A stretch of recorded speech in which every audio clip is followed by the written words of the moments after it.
So I'll begin by starting by what I'm not going to be talking about. I'm not going to be talking about the kind of interfaith dialogue that's based on tolerance, nor am I going to be discussing interfaith dialogue that's based on coexisting. I used to have a New Age store in Winston-Salem, and we sold bumper stickers where the word tolerance and coexist was where each letter was formed from one of the symbols of a different religious tradition. And I thought, that's kind of nice in one way, but it just seemed like there had to be more. I mean, tolerance, I'm just going to tolerate you. That to me is not very, very deep, very relational. Same thing with coexisting. I'm going to tolerate you because we're thrown on this big marble going around space, and we have to learn how to coexist. And that to me, again, just does not seem very loving. So we're not going to approach interfaith dialogue from those perspectives. And I'm also not going to approach it from being politically correct, where we have to represent our tradition in the public as being open and sensitive, because it's cool to do that now. That's like how you look like a good participant in religion. And I'm not going to talk about interfaith dialogue as if I was conducting a comparison and contrast study, writing a paper and try to see how many concepts in other traditions are like that in mind, and on that basis alone, then experience or feel some kind of unity. And I'm also, the list ends, don't worry. I'm also not going to be talking about what kind of interfaith that ends up in some kind of non-committal and hodgy-podgy kind of scenario where we select those aspects of different traditions that feels good to us and leave behind the challenging bits, those parts that most likely hold the power of our transformation. So that's not where we're going today. It's actually quite the opposite. Today we'll discuss interfaith dialogue from perspective of true dialogue, and from the position that any true dialogue would hold, and that is that it begins with listening. And perhaps coincidentally, and perhaps not, the 9 processes of devotional service also begins with listening, shravanam. So listening is, by that I mean deep listening, with a willingness to be transformed by what it is we hear. And I will be talking about the kind of interfaith dialogue where I am willing to learn from other traditions in a way that nourishes my own. And I'll borrow one of Ravi's favorite concepts from Swami Padma, that he nourishes my own bhakti project, how I conceive Gaudiya concepts, and even with the potential of reconstructing my Gaudiya framework by what I learn from other traditions and in this way become enriched and vitalized by somebody else's approach. Now, this discussion is going to begin by setting the groundwork in order for this potentially beautiful process to be more than lip service. It has to be approached from a particular foundation. And although this foundation is actually the foundation of reality, and therefore it should go to follow that it is the foundation of Gaudiya Vaishnavism, it's not really discussed very much in our Gaudiya community. And that is evidenced by the fierce dualistic and sectarian divides that plague our community at the moment. And you might be wondering by now what this foundation is. So the foundation I'm referring to is that of non-dual reality and the correlating and corresponding process of non-dual thinking.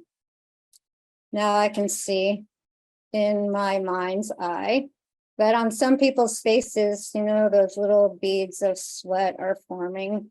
Like, I don't know if that's correct. That kind of sounds pretty Mayavad to me, but in actuality, non-dual reality is our Gaudiya doctrine. And Gaudiya Vaishnavism is a monotheistic tradition. Mono meaning, you guessed, one, and theist meaning God. So what exactly does this mean? It means that we believe, go ahead, say it, that there is one God. Now, there's many people in every tradition who totally agree with that. So much so that they're willing to kill you if you don't agree. And if you don't agree, that is, that the one God is their God, and everybody else's are simply imposters. That is not monotheism, that's fanaticism. One God means just that there is one God. He is non-dual, sweet absolute. And that sweet absolute is approached and perceived in different ways. This is our Gaudiya tradition. Srila Jiva Goswami bases two of his satsandarbhas on one verse from the Srimad Bhagavatam, which is 1 to 11, in which this non-dual nature of the Supreme is established without doubt as the source of all variegated experiences of the sweet absolute.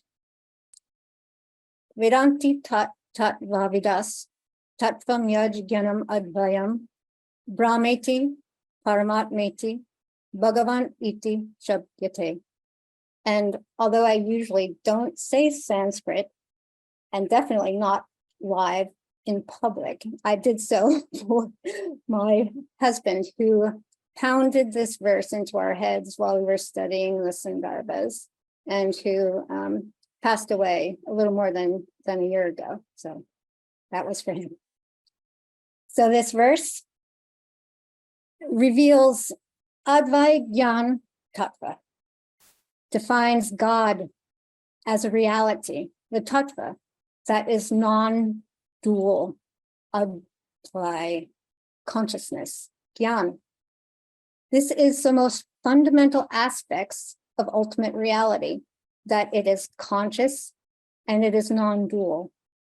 And the word Advai has the word dwai in it. And this actually is the key to Mahaprabhu's contribution to the evolution of theology, which is simultaneous oneness and difference, that the duality, the variegatedness exists within the non-dual reality.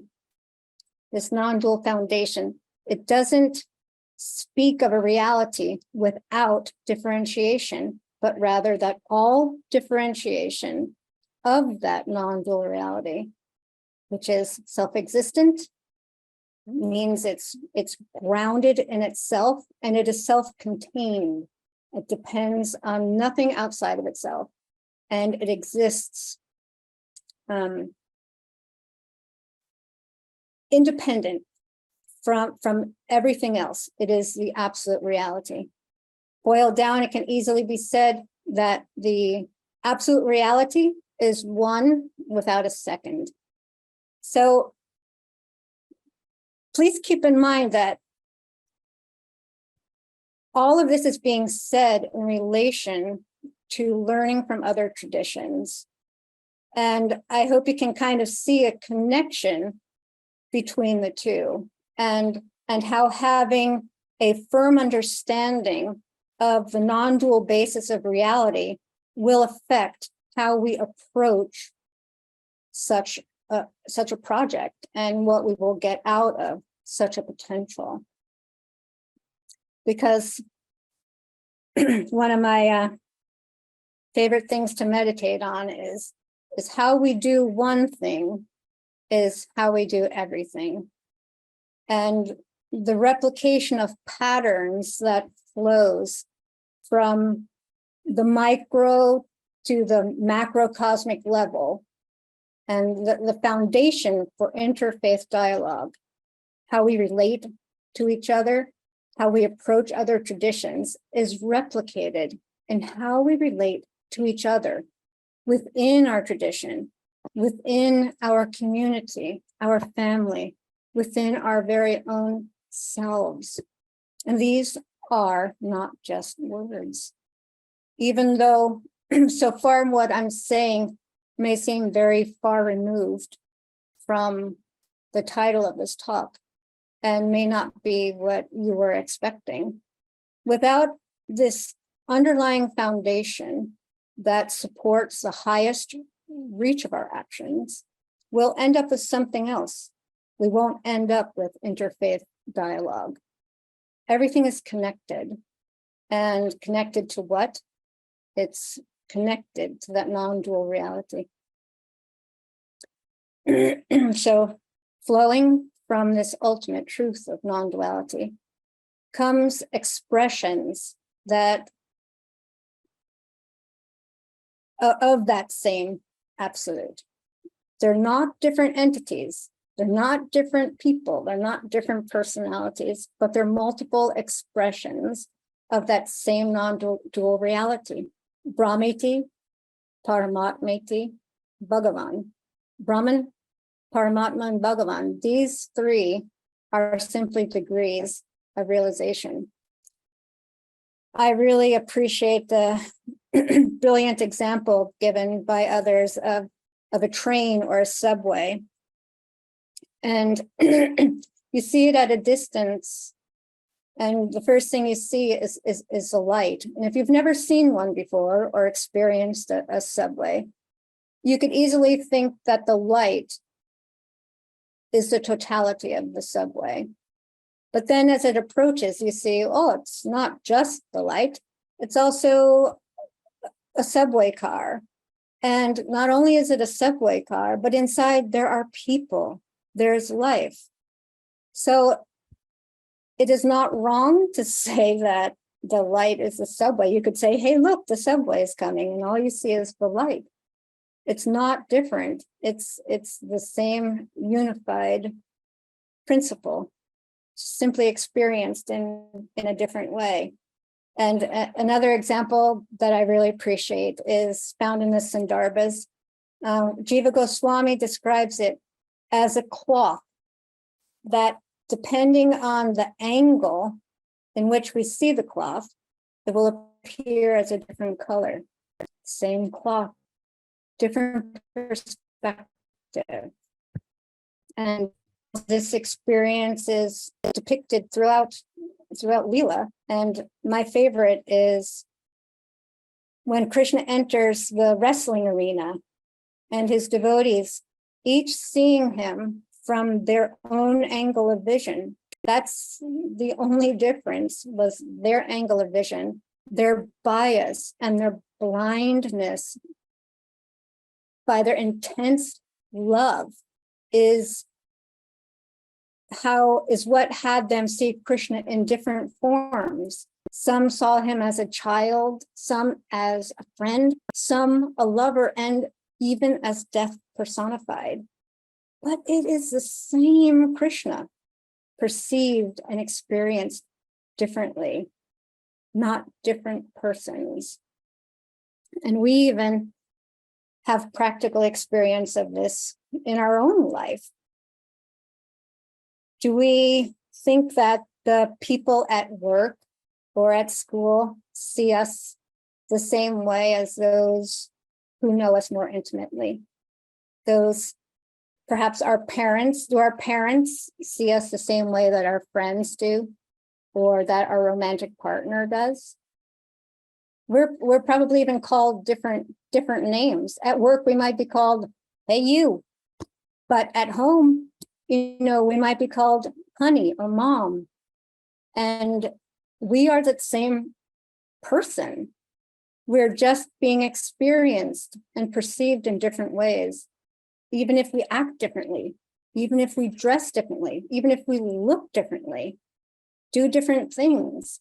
We still, at our core experience, consider ourselves one in all those different ways that we manifest.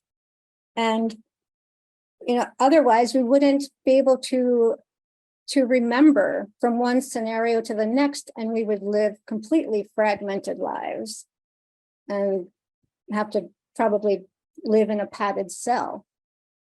So if we were not that one indivisible person standing on the sidelines of a parade, witnessing our own various expressions go by, then we would not be able to say that, oh, I was 5 years old, and look back on our adolescence and look back on our adult self and consider those as being part of one life, because that was me. So I have this sense of I in each of those forms. And it is this is like a type of non-dual reality. The I that transcends all of those different expressions, the core self that creates the possibility for variety to manifest itself. If I did not have that core self, then those varieties of manifestations would have little value. So one person, multiple expressions being called forth by the environment. And this is possible because this is the nature of reality. This is the nature of our source. One person, many expressions. So we all share and are a part of this underlying non-dual foundation that allows for the possibility of a variegatedness and our very fine specific expressions of ourselves to exist. The unity that allows for an integrated diversity and uniqueness, not a disintegrated and not a fragmented. God is not psychotic. He knows exactly who he is in all of his different forms. The difference between our reality of our being, quote unquote, different persons, different people in different environments, while still being that same one person, work, at home, with friends. And God's experience of that is that there is no environment that is not in him.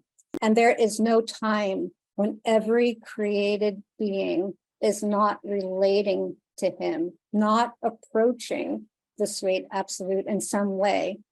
and no moment that he is not reciprocating accordingly. He tells us so.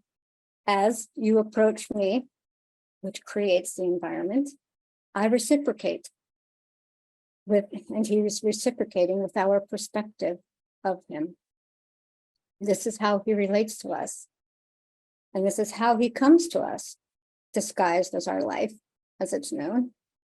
So for one who sees me, Krishna says, in everything, and sees everything in me, I am never lost to him, and he is never lost to me.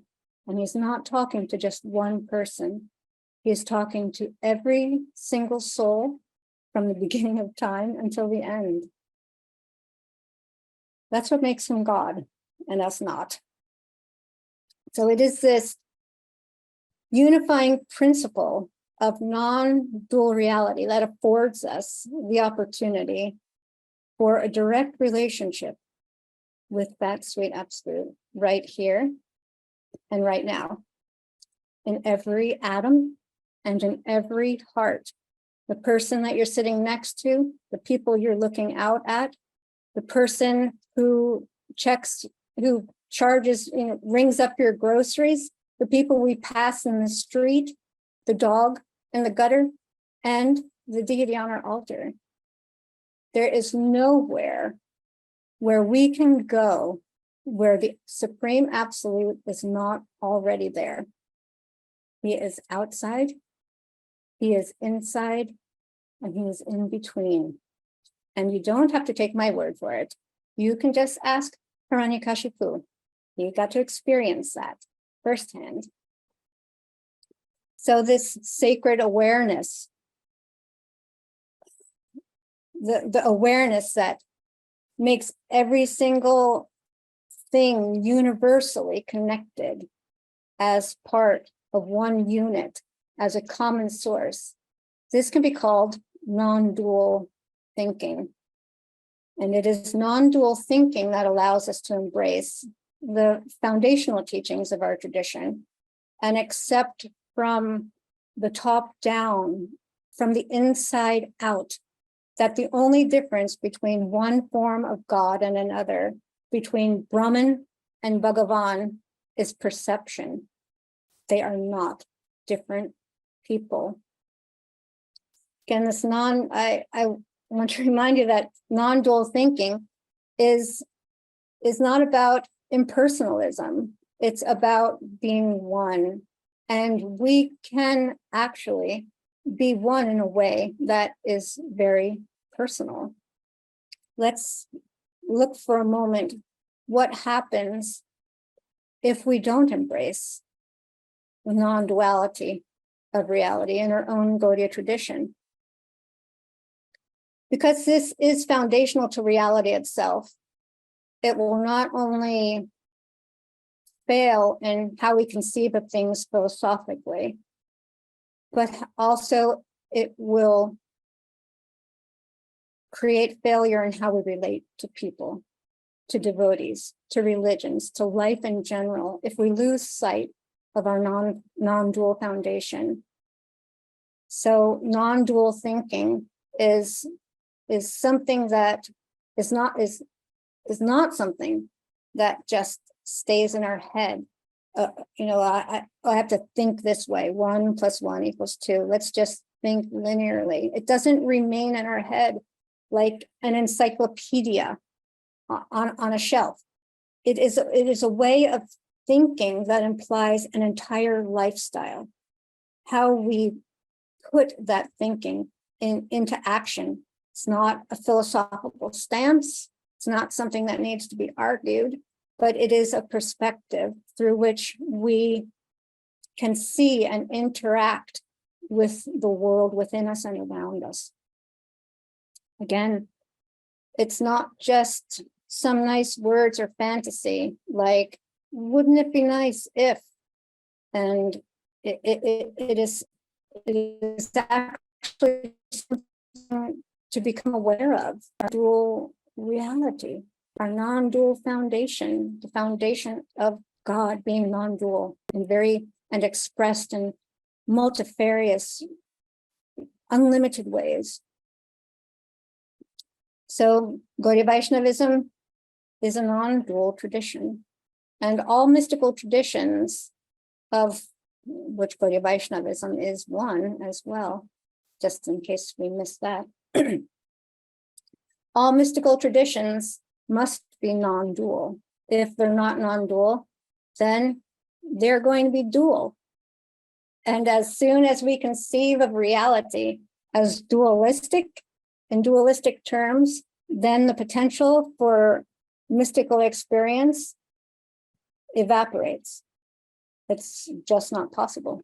It requires a non-dual approach to divinity. So the unity that is called for in interfaith dialogue is not a unity in some sentimental way, like let's get together and forget that we are totally different from each other. And you know, if we find some commonalities, you know, then we're actually creating them. They don't really exist on their own.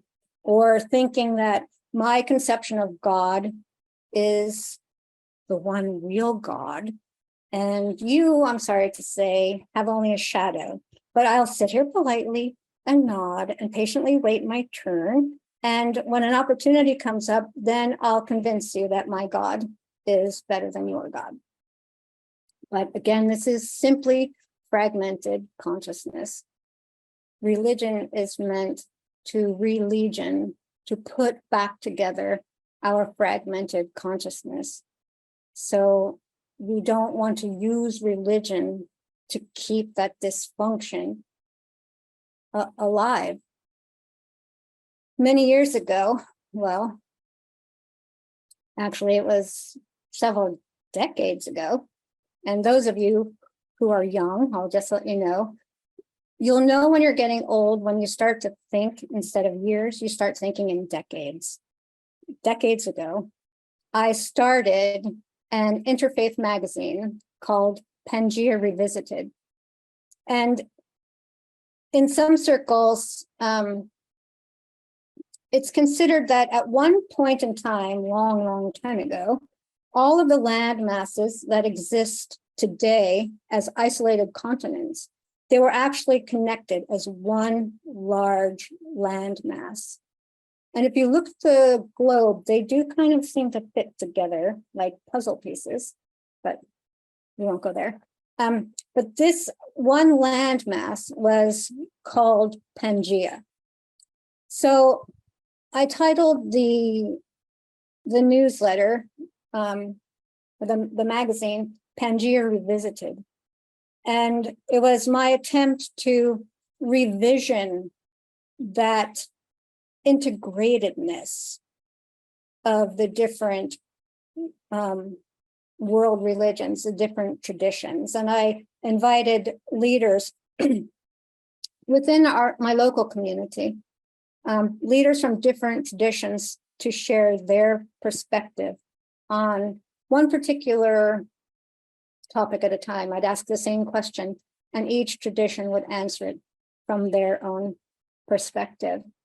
So this integration, this ability to learn from each other is because the foundation is non-dual. Whether Pangaea actually existed, I have no idea, I cannot say, but I really appreciated the message that was held by that, a unified wholeness from which diversity arises. And this is not diversity where we say that there are many gods, because again, Gaudiya Vaishnavism is monotheistic, not polytheistic. And if you want to be more specific, we can consider Gaudiya Vaishnavism as polymorphic monotheistic, which means that there is one God, different forms. That perfectly describes our conception of the Supreme Absolute. We as Gaudiyas, because there's so much diversity and specificity within our tradition. We have Brahman, Paramatma, Bhagavan. We have 3 Vishnus. We have Dwarkadish. We have Matharesh Krishna. We have Raj Krishna. So many different forms of God that if we don't access fully this non-dual side of our philosophy, then we could have trouble navigating such variety and end up thinking that these are different persons, that Krishna in Braj and Krishna in Mathura are different persons. But like we had said before, one person, different experiences. They're not different people. So I'm not saying we go to the extreme and on the other side that we cancel out and stigmatize dualism either, because duality, it actually is a part of reality. And it plays a part in the wholeness of our understanding. Remember when we first started, we said that the word dualism is contained within the word non-dualism. So they are both there, but dualistic thinking is not enough to deal with the ultimate questions of life or to embrace the fullness and the reality of the Supreme. Dualistic thinking that's divorced from non-dual reality will lead us to, again, fragmented consciousness and fragmented relationships and narrow-mindedness and sectarianism, the us and them and the divide between the world and the next, creating a very extreme and artificial separation of matter and spirit. Now, the Bhagavad Gita, it begins with Dhritarashtra's dualistic mentality, and it ends in Krishna's non-dual nature. Give up this conception of duality and surrender unto me. So if reality is non-dual, which it is, then we should be able to discover that same foundation in other monotheistic and mystical schools, and not only discover it there, but learn from them as well. Learning from other traditions, it is not a requirement of our Gaudiya school, but we can and should be open and aware to the potential for this. And not only the potential of this, but how it also expands into our embrace of intra-faith, with things within our own school of being. And this potential is not, like Srila Prabhupada says, an artificial imposition on the mind. It is already there, and it's not bad or wrong or disloyal to recognize this. We can acknowledge and we can allow, at least for the possibility for this to happen. And in principle, if it needs to actually happen in cases where it's necessary.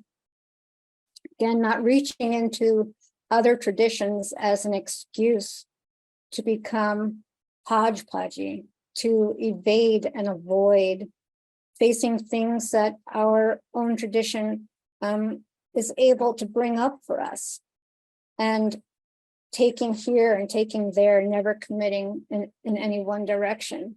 That's not the purpose, the potential benefit of reside our own tradition with dedication to our chosen path and to our exploration and honor of the nature of God, of our God, we can reach beyond the fence into other people's yards.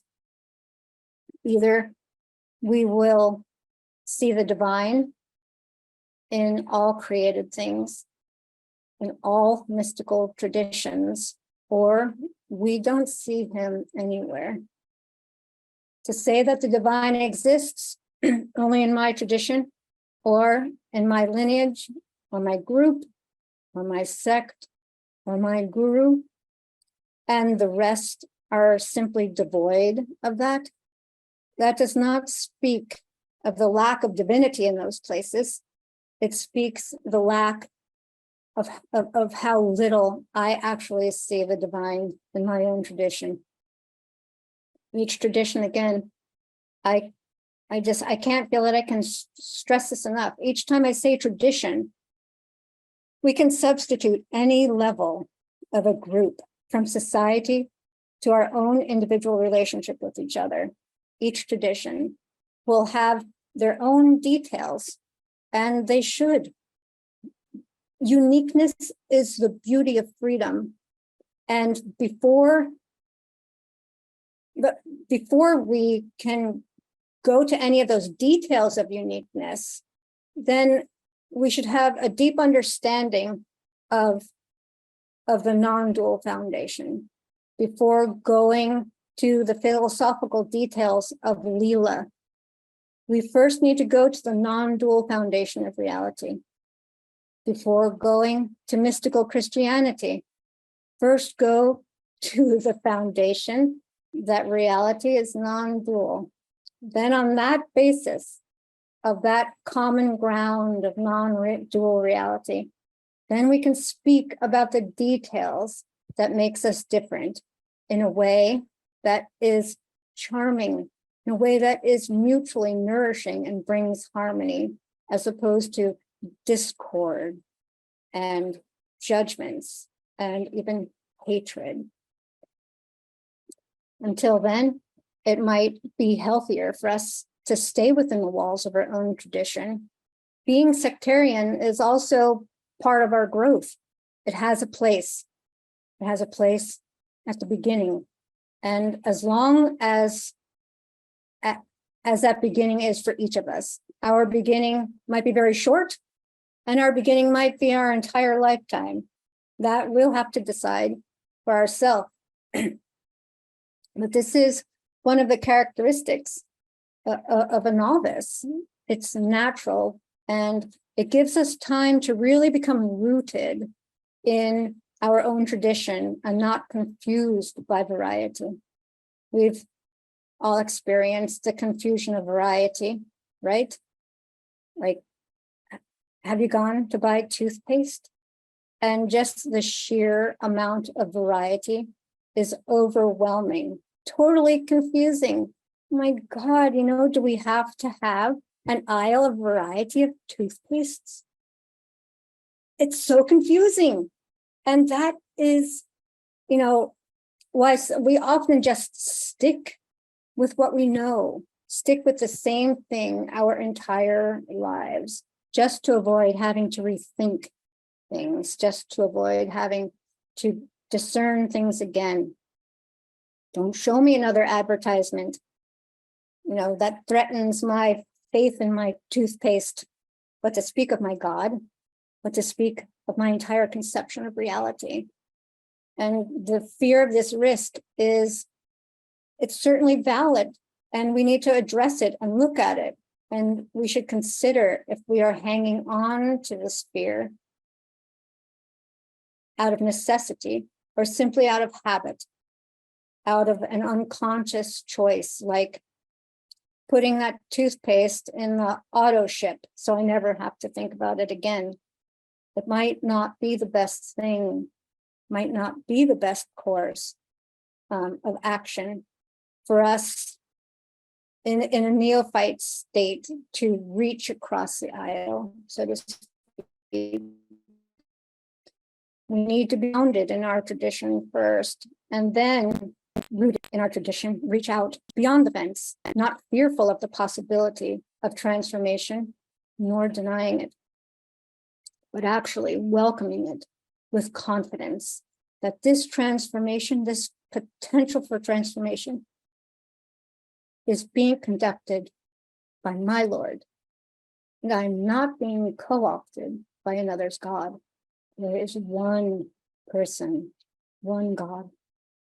Being sectarian, though, it is part of the process. And insularity is where we start out, but it's not where we are meant to stay.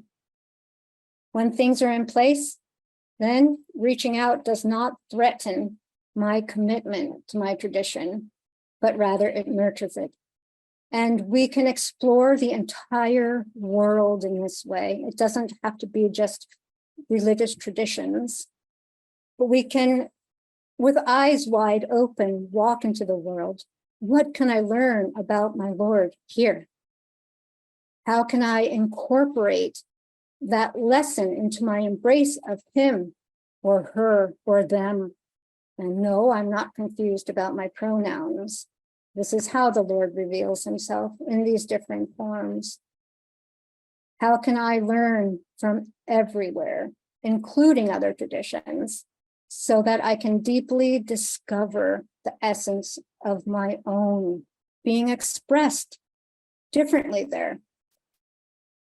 When I appreciate something in other schools, that is because I have refound my tradition there, being expressed from another direction, in another angle.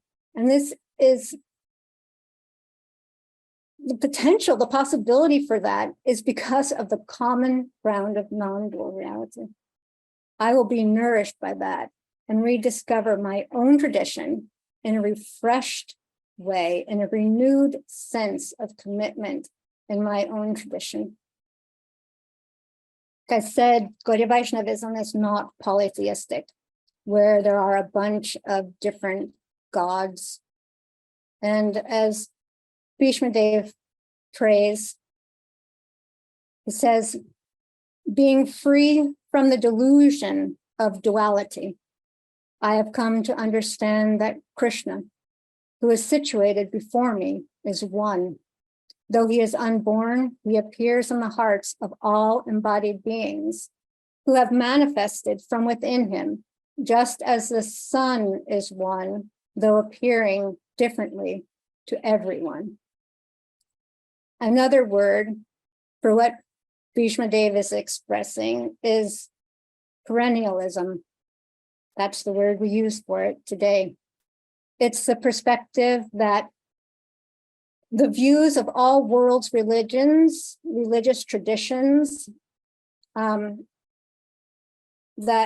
they share one single metaphysics or truth and one origin from which all knowledge sprouts, sharing the non-dual foundation of reality. So definitely, this is our tradition, especially those of us who are in the Bhaktivinoda Parivar, in the family of Bhaktivinoda Thakur. We can fully embrace this perspective. Bhaktivinoda Thakur was deeply interactive with modernity and other traditions. Now, there is also what's known as popular perennialism, which speaks of unity, but often as if the concepts of each tradition mean the same thing, although the practitioners are different, just because the same words are used. But we have to keep in mind that the Christians' God the Father is not the same as Gaudiya's Vatsalya Ras, even though the word father might be used. It's different conception of the same words. So popular perennialism tries to force concepts. And at the end of the day, it's all the same. But that's not really mature perennialism. That is a sentimental sense of unity. And it actually points to us to take a look at why it is we want to or need to see such a level of commonality with other traditions. Mature perennialism, it acknowledges the obvious differences between traditions and embraces the non-dual basis of reality in all monotheistic mystical traditions. So Bhaktivinoda Thakur further explains too that our shastras, or in other words, our books of thought, do not contain all that we could get from the Infinite Father. Now, first of all, this first sentence, we could give that could be a topic for a whole other class. Most people have never even considered that our books of thought do not contain all there is to know about God. But anyway, that's another topic. He goes on to say, the great reformers will always assert that they have come out not to destroy the old law, but to fulfill it. Valmiki, Vyas, Plato, Jesus, Muhammad, Confucius, and Chaitanya Mahaprabhu assert the fact either expressly or by their conduct. It may be that both the Christian and the Vaishnav will utter the same sentiment. The Christian and the Vaishnavs will never stop fighting with each other only because we have arrived at a common conclusion by different ways of thought. So how will we stop the fighting? The fighting will be stopped by embracing this non-dual foundation. Long before Bhaktivinoda Thakur, there was a teaching of Sanatana Dharma.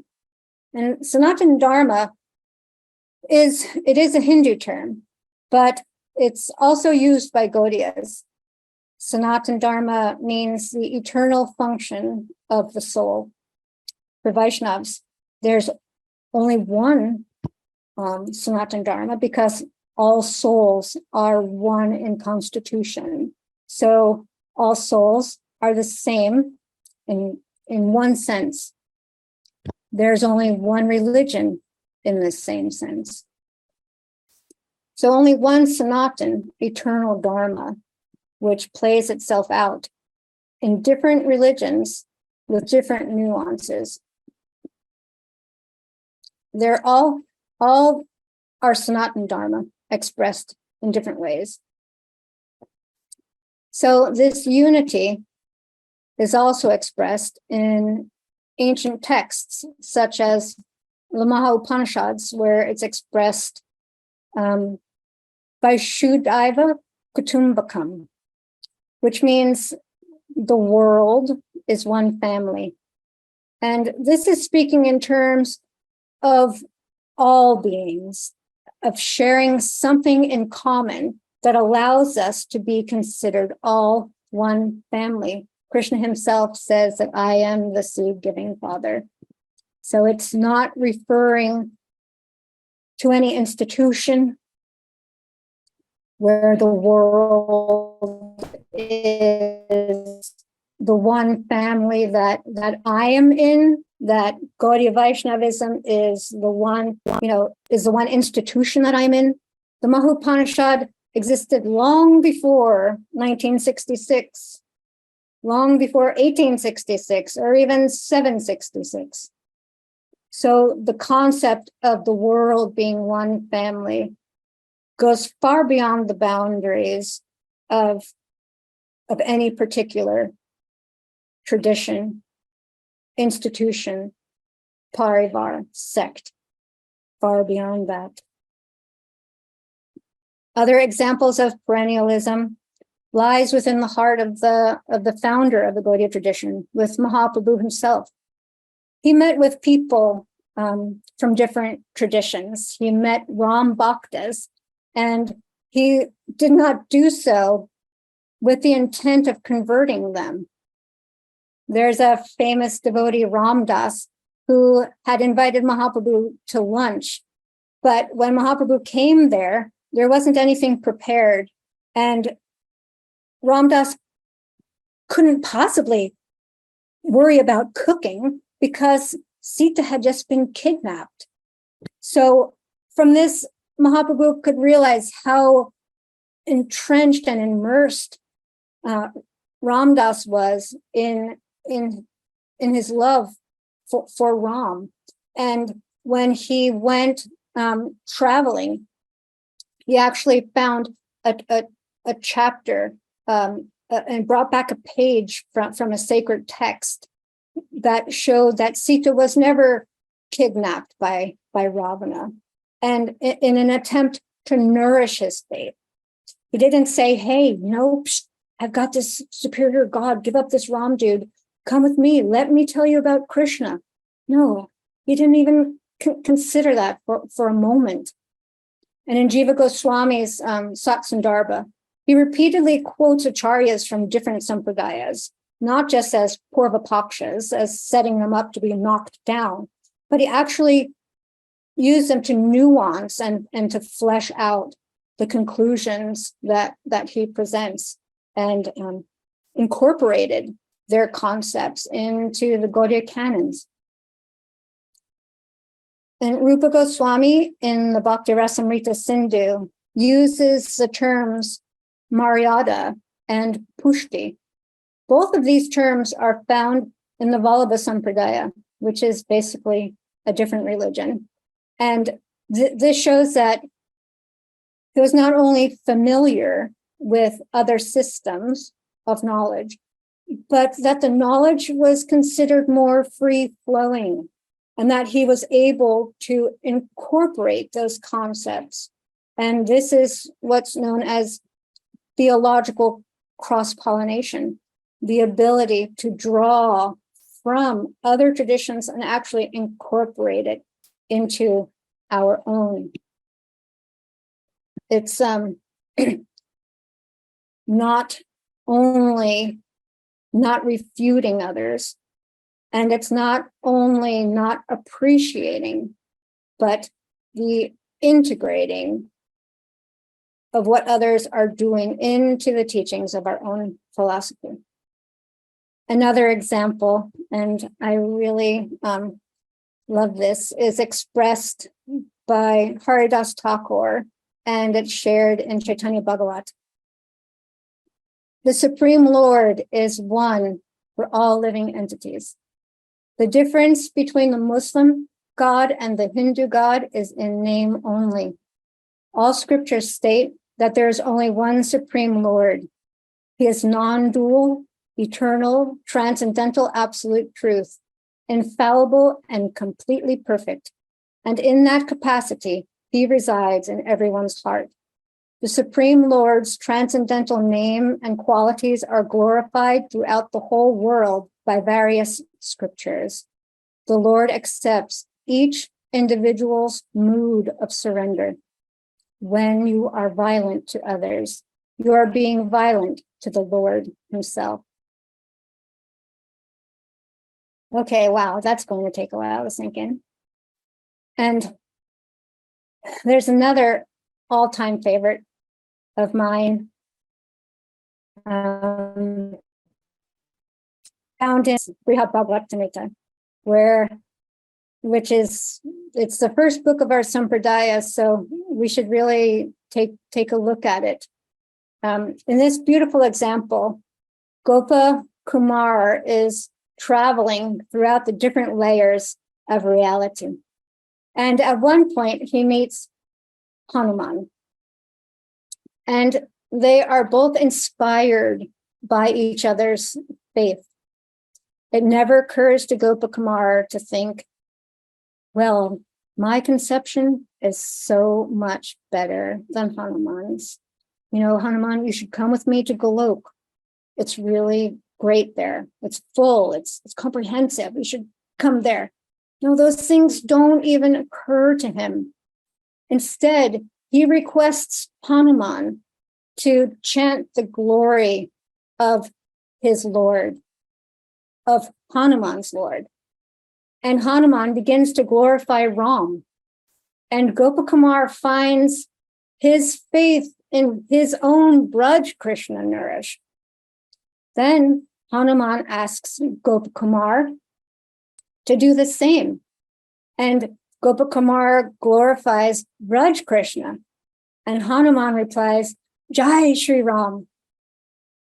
And both are understanding that they're speaking about the very same person. They're not only tolerating, they're not only coexisting, not only appreciating, but they are nourished by each other's relationship with God. Again, I have to remember that example of the bumper stickers. I'm going to tolerate you. No, what is that? I will still remain separate and isolated in a world of duality. And just holding my breath until you go away, that's what tolerating is to me. Actually, I want to learn. I want to learn from the situation, learn from our environment. If Mahaprabhu can learn from a blade of grass, do we really think we have nothing to learn from sincere seekers of other traditions just because they live across the street or the roof of their house is like this as opposed to like this? They have a different accent or speak a different language. What is the language of grass? So, we are, remember I brought up that example before of being one person, but having many faces depending on our environment, at work, at home with the kids, at home with our partners, and people in each of those environments knowing us in a very specific way according to the taste of our relationship. So usually those worlds remain separate, but sometimes worlds collide. Like consider a funeral, right? When the different worlds come together to honor the person, and they share their very different experiences, their very different connection to that same person. Each person's relationship becomes ornamented by the other person's relationship. We get to know them in a way we never knew them before. Same person, fuller experience because we have shared in other people's experiences. So there is a verse in the Gita 4:24 that I've come to cherish. In this particular translation, it says, "This ritual is one, the food is one. We who offer the food are one. The fire of hunger is also one. All action is one. We who understand this are one." And although Srila Prabhupada did not translate the Sanskrit of this verse in this way, in the purport of the verse, he says, Krishna consciousness is the process of converting the illusory consciousness into Brahman, or the Supreme. Mind is fully absorbed in Krishna consciousness. It is said to be in samadhi or trance. Anything done in such transcendental consciousness is called yajna, or sacrifice for the absolute. In that condition of spiritual consciousness, the contributor, the contribution, the consumption, the performer or leader of the performance, and the result or ultimate gain, everything becomes one in the absolute, the supreme Brahman. And that is the method of Krishna consciousness. We who understand this are one. And what is that understanding? That is the foundation of reality, is one non-dual substance. And in that knowledge, we can have real unity, not superficial unity. Everything is totally connected. This extends to other traditions. And all theologies have their own unique specifications. On one extreme, I don't step outside my own tradition. And that uniqueness brings me to an elitism.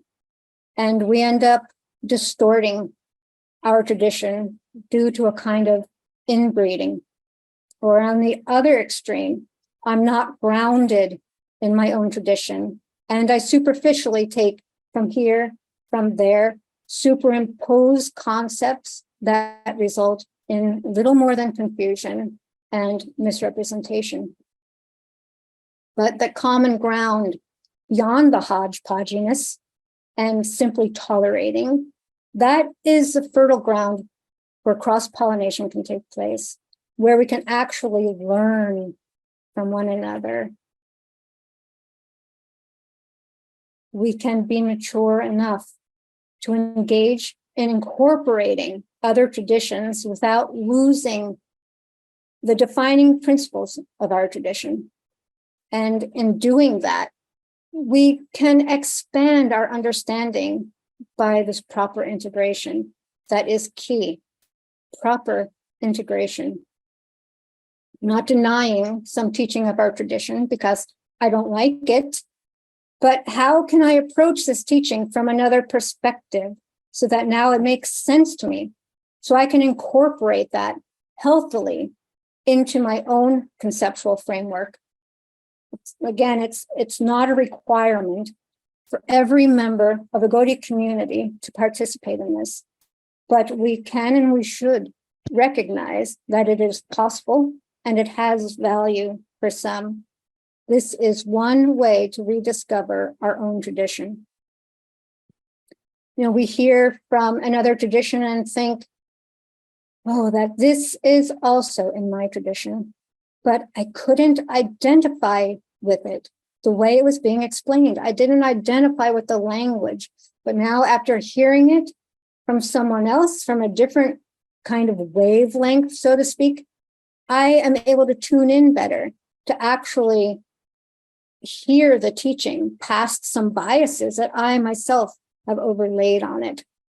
And we can even enrich our own practice by incorporating some practices of other traditions into our own practice. There is a place for that, such as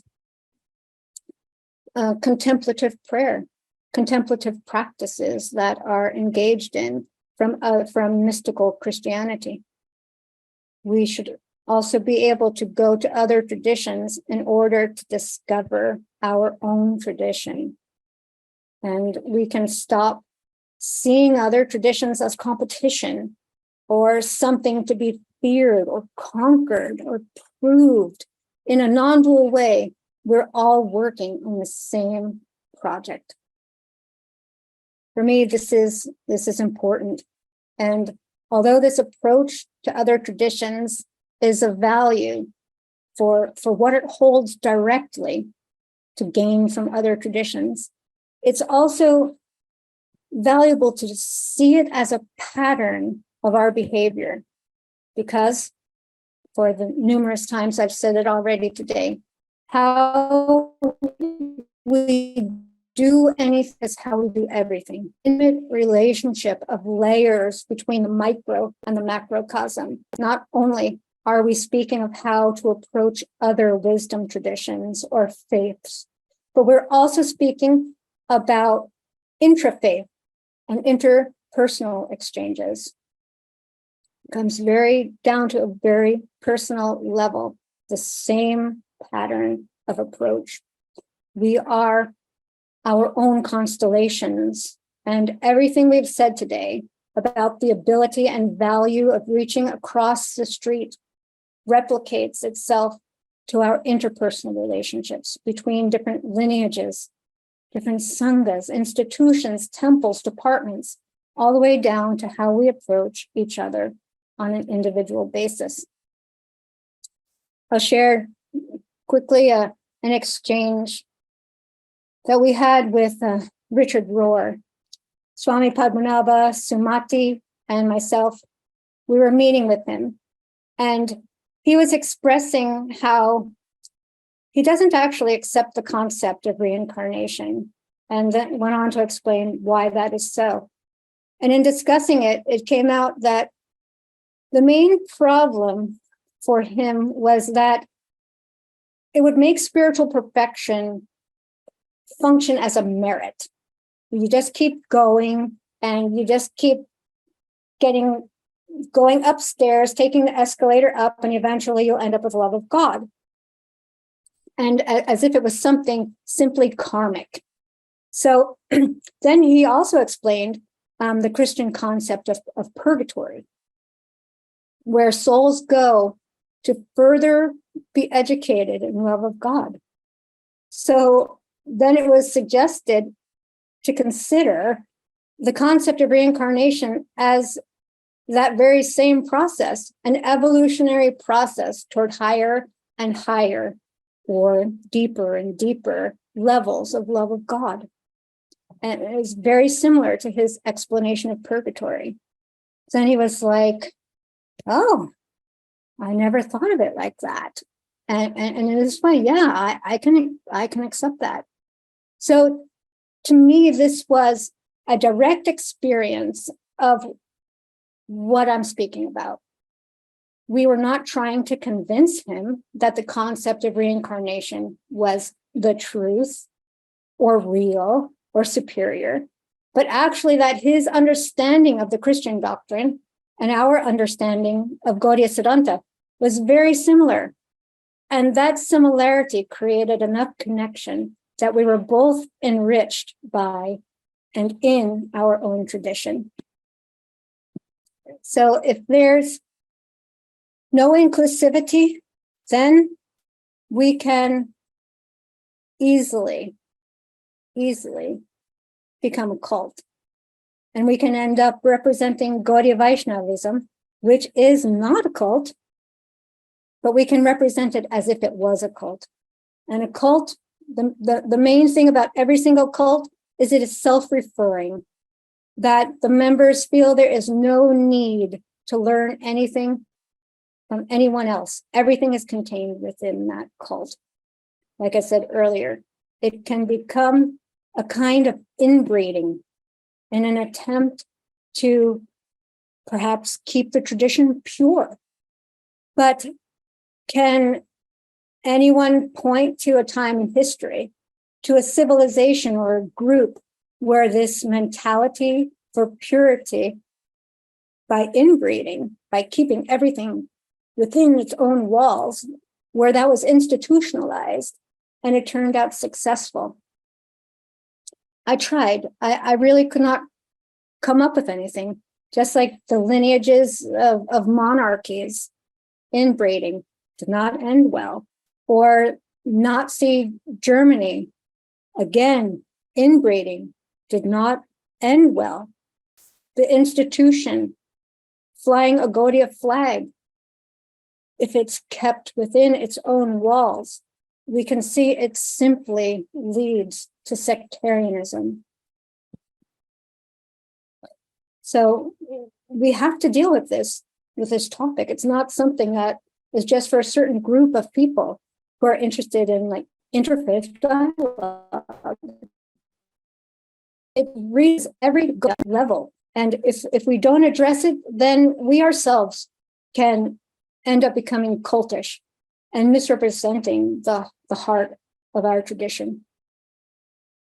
So one way to keep this from happening is through dialogue, and not only interfaith dialogue, as we've been speaking, with people outside of our tradition, but also with people within our tradition, within our community, within our house, our family, dialogue with our own self.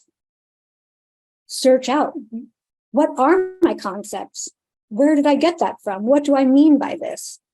And why? Because each one of us, we are our own tradition, and we can become a cult of one with very high rock solid walls. So if you've ever been a part or witnessed the shloka war on social media, you've seen this in action, weaponizing cherry-picked shlokas and hurling them like brahmastras at each other, not actually interested in learning from the other, not listening to another, because we have to get close enough to people to do that. It's intimate. Dialogue is intimately close. And if I do that, then holy shift, I might have to change. I might actually have to transform. And if we can only appreciate our view, our group, our mission, our institution, our sampradaya, it really doesn't matter which level, it's all the same. We will more than likely produce something that is very deformed from the original beautiful intent and prospect. We either need to be aware of this and watch out for signs of it, or we can grow in very dysfunctional ways. And the dysfunction is not sustainable. We most likely will implode, or worse, we don't implode, and we just go on thinking that we're just fine and that we understand everything quite well and that we are representing the heart of Mahaprabhu. Meanwhile, we are leaving a trail of trauma behind us. I will end today with this beautiful quote from Bhaktivinoda Thakur. He says, if one goes to someone else's place of worship, one should think, these people are worshiping my Lord, but in a different way. Because of my different training, I cannot quite comprehend this system of worship. However, through this experience, I can deepen my appreciation for my own system of worship. The Lord is only one, not two. I offer respect to the form I see here and pray to the Lord in a new form, that he increases my love for the Lord in his accustomed form. He continues, those who do not follow this procedure, but instead criticize other systems of worship and show hatred, violence, and envy, are worthless and foolish. The more they indulge in useless quarreling, the more they betray the very goal of their religion. So, my friends, that's what I have to share with you today. I'm not sure if there are any questions, comments, corrections, discussions, but Hare Krishna. Thank you so much. That was a very illuminating, I felt like a very thorough philosophical discussion to form, I think, a very strong foundation for interfaith dialogue. If anyone has any questions, feel free to send them to me in a direct message, and then we can also ask them. For now, I have a couple of questions, and one of the questions is that I was wondering, you did towards the end mention that you had this meeting with Father Richard Rohr, if I remember correctly. That is incredible. It is someone that I really appreciate and look up to. I think he's a great, thinker and spiritualist in his own right. But I was wondering if you could share with us if there's anything specific that you have felt that you have learned from another tradition that you could share with us. sure. One thing that I have incorporated into my own personal practice. Well, first I'll begin philosophically, because that's mostly where I live, in the land of philosophy. So, although world integration, although seeing divinity everywhere, and that is being taught within the Gaudiya texts and within the teachings of Mahaprabhu, that there's nothing that exists that is not God. He is here everywhere we look. However, in my progression, over the past 40 years, I didn't really pick that up in our own tradition due to my own whatever, into what I needed to see or didn't need to see. But I did not come away with that. I came away more with a world denying perspective. I came away with body denying perspective, with a self denying perspective. And where the world is Maya, the world is bad, it should be avoided. My body is bad, it has nothing to offer. So it wasn't until recently when I also myself was ready to see things in a different way that simultaneously I started studying Christian mystics and really gaining a different perspective of what I myself had brought in to my own experience. When I started hearing their language and seeing how they saw God everywhere and how God already loves me and each and every one of us, that the love is already free flowing. Not that that is anything different than what is in the Gaudiya conception, but I missed it. I've been missing it. So hearing it from them actually allowed me to turn back to my own tradition and find it within Gaudiya Vaishnavism. And now I see it everywhere. That teaching is everywhere, but I never saw it. So I with great respect and honor, I appreciate the exploration into Christian mysticism, which brought me back to the tradition that I love for my own self. I've also incorporated some practices from contemplative Christians, such as it's known as a centering prayer, which is really brings you center, and I have experienced it as a very beautiful and meaningful experience in conjunction with my Gaudiya practices that nourishes and enriches every single aspect of what I do. Thank you. That was very beautiful and inspiring. I have also, on a personal level, felt that I gained a lot of insight from actually one of my great forefathers, who was a Christian author, Andrew Murray. He wrote many books, and he wrote a particular little like paragraph about suffering and how to deal with suffering. And it's also a prayer in which he says that when you suffer, you should repeat this prayer. And it starts by saying that I am here by God's appointment and by God's grace and by God's will. And it's a really beautiful prayer. And it's really helped me to also revision the Gaudiya Vaishnava perspective on how we should deal with suffering.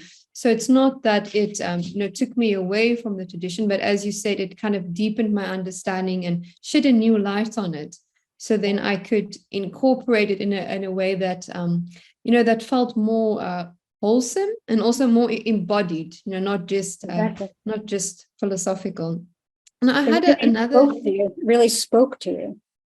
Yes, it really spoke to me. I think sometimes it helps if you find something from a tradition that might just be more connected to your language or your cultural backgrounds. I think those are also elements that we've got to acknowledge. We do come with our cultural and social conditioning. I had a follow-up question, because you were mentioning that in interreligious dialogue, we should be conscious of the risk, of being overly politically correct and not acknowledging that we actually have, differences between groups or differences between different faiths. So can you explain what would be a non-dualistic approach to addressing a difference? Say a big difference, might be in our traditional Vaishnava tradition, there's a big emphasis of the importance of not killing animals.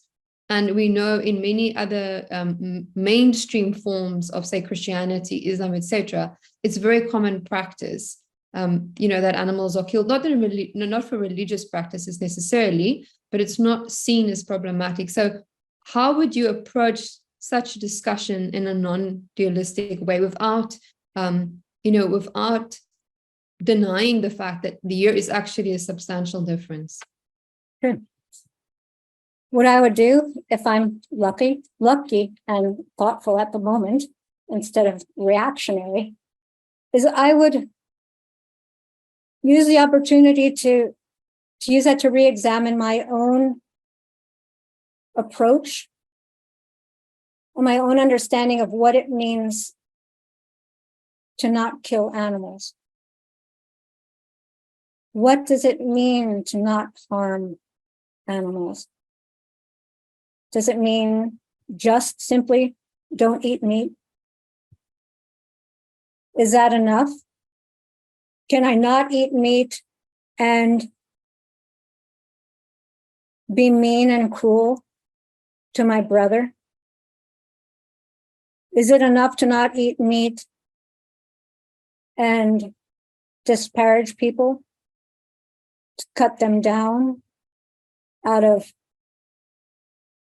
the same type of thing, out of envy? I wouldn't use it necessarily to say how I'm superior because I don't eat meat. I would much rather hope that I would use it as an opportunity to really understand why I choose not to and go bigger. Does it really mean don't eat meat? Or does it really mean how much can we love? And if somebody who eats meat, they might be a much better lover in other ways than I am.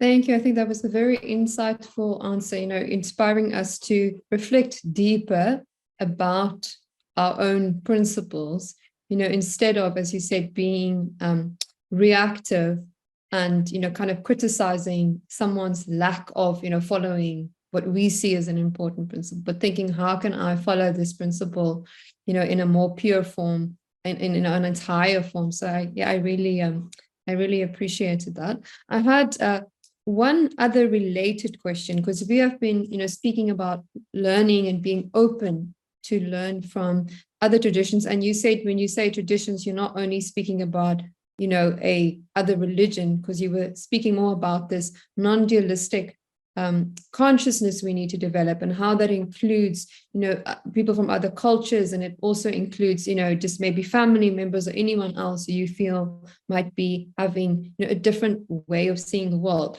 What about groups that are atheistic, that are openly, against God, and against, many of our, we would say, core principles? Can we learn from them? Should we learn from them, or should we keep a distance? Because we also know in our scripture there's a lot of warning that you should be, careful of associating with such groups. So how would you interface with them? Well, again, things are very individual and specific. To say that we should or we shouldn't really depends on the qualification of the person. Where are you in your journey? Is this something that could derail you? Is this something that, because that fear is there, just like we're afraid to put our hand in a car engine, in a running car engine, for a good reason. We should be afraid of certain things. So it's an opportunity to look at things and see, is this fear realistic? Or is it just, am I just using it to remain comfortable? Am I using it because I don't want to expand, because I don't want to grow, because I don't want to transform? So let me use this fear and hide behind that, and not come out. But that's why I was saying we should be rooted first very deeply in our own tradition. And from that depth, be willing to be transformed, be willing to have our illusions cut and slashed, and not be afraid where that comes from. Because why? Because it's all ultimately coming from my Lord with a different face. And if I accept it in that way, then no matter what comes from the interaction, my best good is there in potential. And, I can't dance with the tigers in Jarikanda forest. Mahaprabhu can. So we have to be honest with ourselves also. What is our capacity? Am I neophyte? Will I go down? And if that's the answer, there's no shame in that. There's no necessity to strong arm ourselves into doing something that we're not ready for. That is foolishness. So remain honest either way, both ways. Thank you so much. I think that is a wonderful note to end our discussion. I really appreciated how you emphasized many times, during your talk, how important this is that we should introspect, and, we should reevaluate our reactions and our motivations. And, we should, I think, really do a lot of inner work. And I think it's a beautiful meditation that you gave us, that we should see how everything is coming from Krishna, and everything is arranged by Krishna, and everything is controlled by Krishna. And if we develop that vision, then we can see that every person we interact with, every community that we interact with, somehow it can teach us something about Krishna. It can reveal something to us about Krishna, and we should not be afraid. And we also, should not be antagonistic. We should always, be embracing it and finding Krishna. So that is very beautiful. Thank you very much for being with us tonight. I appreciate your wonderful summarizations and reflecting, very accurate, how I feel and what I say. So I appreciate your deep listening. Thank you. Yeah, I was thinking about that, how, you right in the beginning, you said that the dialogue should start by listening. And I was thinking that to listen, we have to take a humble position, because so many times we have an agenda of what we want to say and how we want to control things. Yes. So yeah, listening is something more, I think, passive, which opens ourselves up. So thank you very much. And thank you everyone else who joined us online on Zoom and on Facebook. Please feel free to, before we leave, just say a Hare Krishna to Bhaktirasa. I'm thinking we probably can't unmute yourselves, but you can send a reaction on Zoom. You'll see at the bottom of your screen, there's a reaction. So please do send a reaction. And yeah, just send a Hare Krishna if you can. And then we will end the session shortly. And please look out for the next session of the conference, which I think will be in a couple of hours later tonight. So from me, Sharadia Rasa, thank you everyone for joining, and we're looking forward to seeing you soon. Hare Krishna. Hare Krishna.